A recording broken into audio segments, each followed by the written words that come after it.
visitante puede encontrar pues un mundo submarino, sobre todo, aunque también en esta vez pues sí que experimente con la diversidad de animales del mundo terrestre.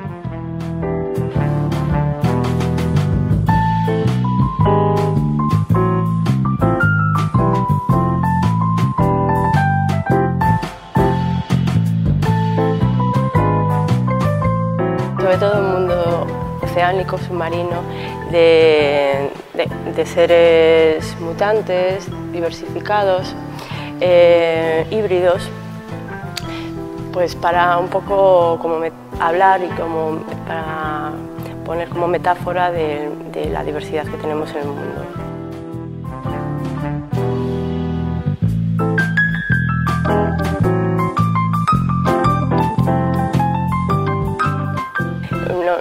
No busco una realidad monolítica, rígida, sino que me interesa pues, siempre mostrar una realidad pues, heterogénea y plural.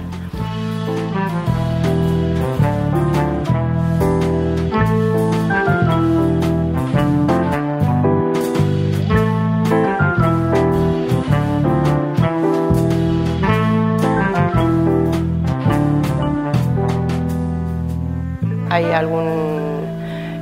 alguna figura realista, aparte de figurativa, pero bueno, mezclo.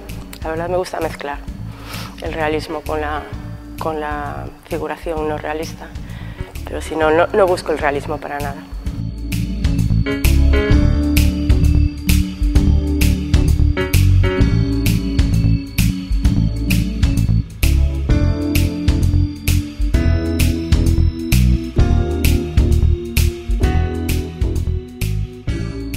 Lo real está ahí, pero también hay una diversidad que a veces pues, no se expone y también me gusta exponerla entremezclada con lo real, para que no se olvide.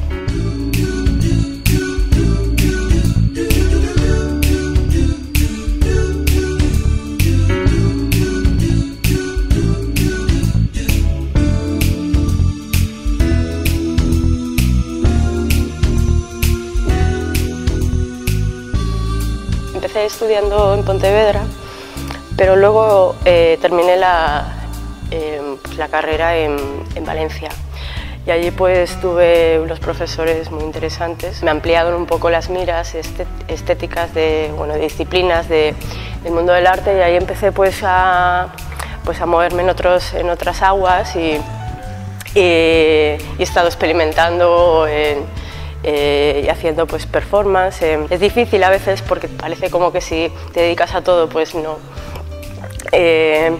lo incompletas todo, ¿no? Pero cuando yo me centro en algo y me olvido de la otra disciplina.